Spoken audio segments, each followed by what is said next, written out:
Yellow t shirt is bag பொக்கலை. இத்தனை நாள் இந்த டிஷர்ட்டை ஏன் போடலன்னா, இந்த டிஷர்ட்டை போட்டா தொப்ப தைலி துண்டா தெர்றாப்ல. நான் ஒண்ணு அவரை மாதிரி இனிமே எல்லோ ஹுடியை என் வாழ்நாள்ல போட மாட்டேன். அவன் முடிஞ்சுட்டான், அந்த சாப்டர் முடிஞ்சிருச்சு, இப்படி எல்லாம் முட்டு கொடுக்க மாட்டேன். கிளிக் பைட் தம்ப்நெயிலா வைக்கிறீங்க. இத்தனை நாள் இந்த டிஷர்ட் போடாததுக்கு காரணம் இதுதான். இனிமே ஒவ்வொரு சட்ட கலருக்கு ஒரு குறியீடு வச்சு ஊம்பலான் இருக்கேன். என்ன சொல்றீங்க பொக்கலையே? ரைட்டு, பேச வந்து என்னென்னமோ பேசிக்கிட்டு இருக்கேன். எனக்கும் இந்த எலித்தாயிலுக்கும் 7 ஜென்ம பகை இருக்கிறது உங்க எல்லாத்துக்குமே தெரிஞ்ச ஒரு விஷயம் தான். சார்ஜரு, பேண்ட், செருப்பு எல்லாத்தையும் கடிச்சது போக இப்ப தலைவன் புது ரூட்டை பிடிச்சி என்னோட ஸ்நாக்ஸ் பேக்குள்ள நுழைஞ்சிருக்கான் நண்பர்களே.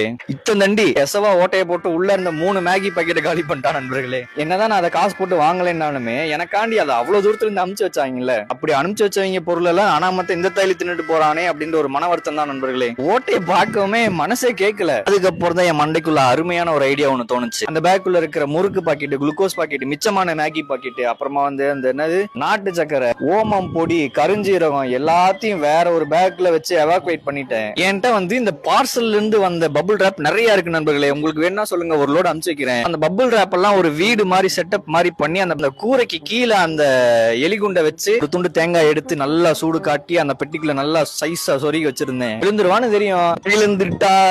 அசையாத மரம் ஒன்று உய்ந்தது கீழே.